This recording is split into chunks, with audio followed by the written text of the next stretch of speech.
All right, so we're talking about the draft and how it's 2 days away. And you know what happens every single year? Every single year. There is a guy, right, but in the draft. And it's going to happen again on Thursday night.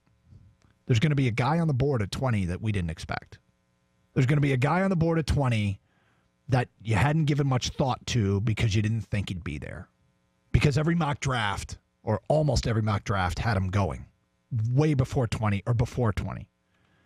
And when that happens, you kind of go, wow. And then you have to make the decision, do you take that guy? Now, invariably, Lions fans ask themselves the question, wait a sec. It's a trap. Why did he drop? What do the other teams know that we don't know? What's going on? Why is Reuben Foster here? Why is Nick Fairley here? Remember, leading up to that draft, there was a period of time where Nick Fairley was the number one pick of that draft in mock drafts. And then draft day comes, and weren't the Lions picking 10? I think they were picking 10th, and Nick Fairley went to them. So it can always be there's always a surprise. And then you have to ask yourself whether or not, you take that guy. And there are guys that you think about, and there are guys that you don't even hesitate. You just take them, right? Right. So we're asking ourselves, who is that guy? By the way, Nick Fairley was drafted 13th. So after being a guy that could have gone number one, was expected to be at the top of the draft, he was there at 13 and Lions took him. Anyway, so here's some guys who are not going to be on the board at 20. Saquon Barkley's not going to be on the board at 20. Bradley Chubb's not going to be on the board at 20. None of the four quarterbacks are going to be on the board at 20, and even them wouldn't be under consideration. And there might be a couple of others. Nelson won't be available. Quentin Nelson? Yeah. I can see it. And here's why. Because as great as he is, he's a guard. And everybody thinks he's going to Chicago. Everybody thinks he's going to the Bears. But do I think he's going to be there? No. But you can't see a scenario where Quentin Nelson's on the board at 20? No. No, I can't. Because what I've seen, everyone has him in their top three, basically, of their overall prospects. So I don't see something like that slipping. Kang, can you see Quentin Nelson on the board at 20 under any circumstances? I mean, it's interesting because Kang would never draft the guard in the first round. I would never. So with that being said, yes, I could see him slipping at 20 just because if everyone went by my theory, which I know they don't, but you have all these quarterbacks, right? So that fills up a lot of, 5 slots right there. Mm-hmm. And if you want playmaking linebackers, the defensive players, which are going. In a scenario, could I see it happening? Yes. Do I imagine it happening? No, not at all. But I could see it happening. See, and then the question is, does Quentin Nelson, if he does slip because he's a guard, and it's a position that people don't value as much in the first round, if he's on the board at 20, do you not hesitate? Name goes to the podium, phone rings for trade offers, and you say no?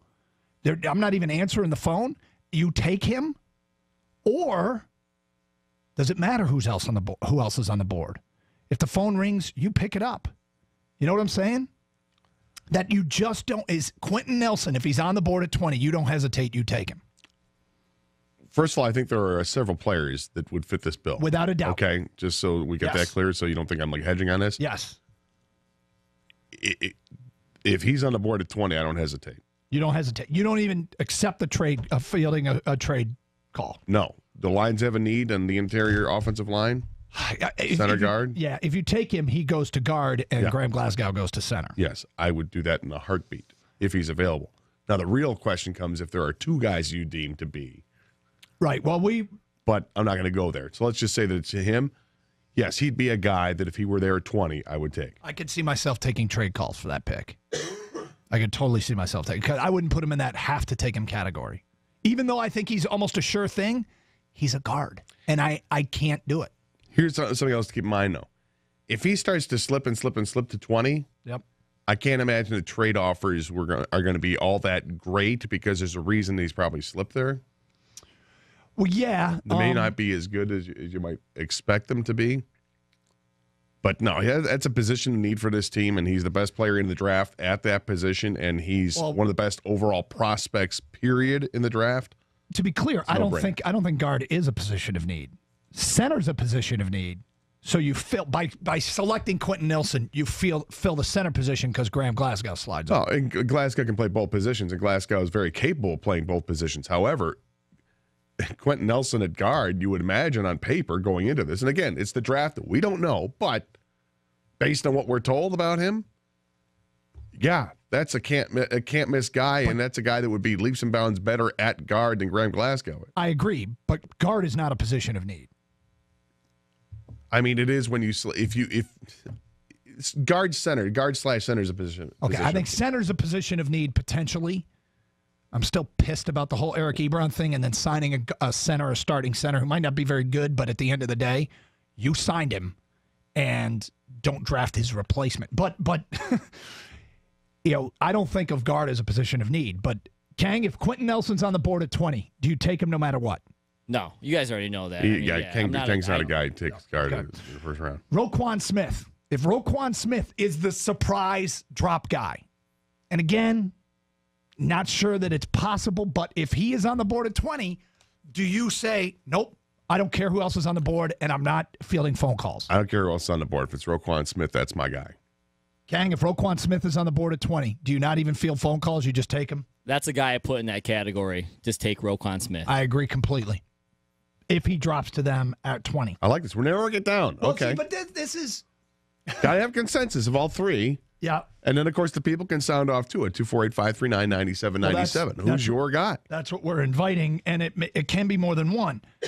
Vita Vea, the defensive tackle from Washington, who almost every mock has him going before Detroit picks at 20. If he's on the board at 20, does it not matter who else is on the board, and you're not answering the phone for trade calls? I think he's in that category, too. He's not for me, guys. Oh, what's your reasoning for why not? I don't think he's a game changer. He's a run stopper, and for me that's not gotta have at all costs. I'm not even picking up the phone. Well, and let's keep something in mind here. This doesn't mean that you wouldn't take him. Yeah, that doesn't mean that. It doesn't mean you wouldn't take him. I'm at just 20. not putting him in that category. I actually agree with Kang. I would answer trade calls. You've changed, man. Well, I would probably take him, but it doesn't mean I wouldn't answer the phone, and it would also matter who else is on the board. But Vita Vea is one of my favorite. I'm sort of understanding more what your premise here is. Okay, I hope this isn't too complicated. Well, I don't mean for you. I just mean in general. There's a difference. Well, because I think it's a distinctive difference to make here. There's a difference between having a guy that you would take and a guy that you would say, I absolutely have to have if he's there. Like, because there are guys and I understand that now. So, given that, if I could have the do-over on this, yeah, I'd still say I would still take Nelson, and I would definitely take Roquan Smith. Vita Vea, I would agree on that I would listen to trade offers. I would probably take him, but he isn't stamping. Let's go, move on. Okay, 248-539-9797. If you disagree on any of these guys, that if they drop to 20, you have to take them. Because remember, in the 2011 draft, Nick Fairley was supposed to go at the top of the draft.